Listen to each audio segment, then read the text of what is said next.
What's up everybody? Yesterday we talked about how to engage the core. Now today I want to talk about your hip flexors. Now I'm going to show you a simple test to find out if they're tight. It's called the Thomas test.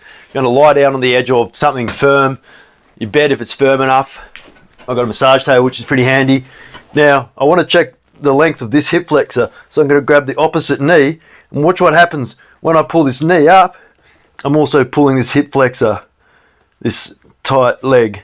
So you can imagine when I'm walking, this hip is so tight. When my knee goes behind me when I walk, you see how it's pulling the whole pelvis forward, and that can put a strain on my lower back. So if that's a good stretch, you can lie here and just let it stretch.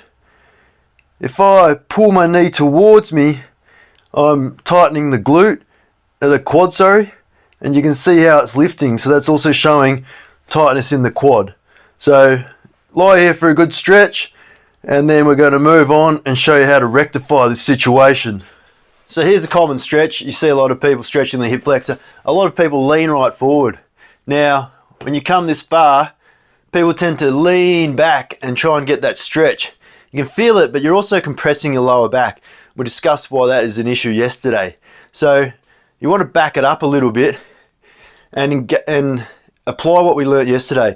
Inhale into your collarbones, exhale from your belly button. You're trying to rotate the hips back.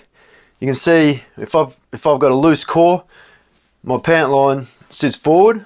So I'm going to exhale and try and tilt that back. Scoop the tailbone under. So you can use similar breath to pelvic floor rehab, which I hope you've done. So you're going to exhale, tailbone goes forward, belly button goes back, and now you get this nice stretch in your hip flexor while practicing to engage your core.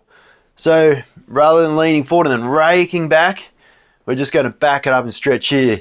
If you do choose to lean forward, try to keep your spine nice and neutral, and now getting a stretch in this hip flexor and also the hamstring on the other leg.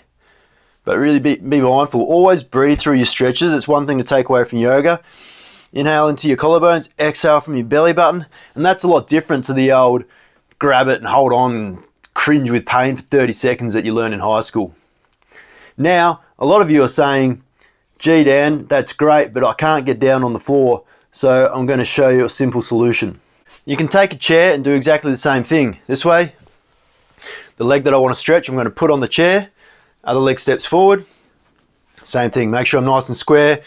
Inhale into my collarbones, exhale, and try and tuck the tailbone under, drive the hip forward, and get nice and long through the front of the hip.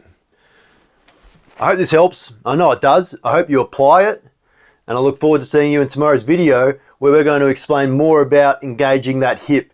And learning to engage that hip and strengthen it is going to save you a whole lot of knee and back pain in the future. So see you in tomorrow's video.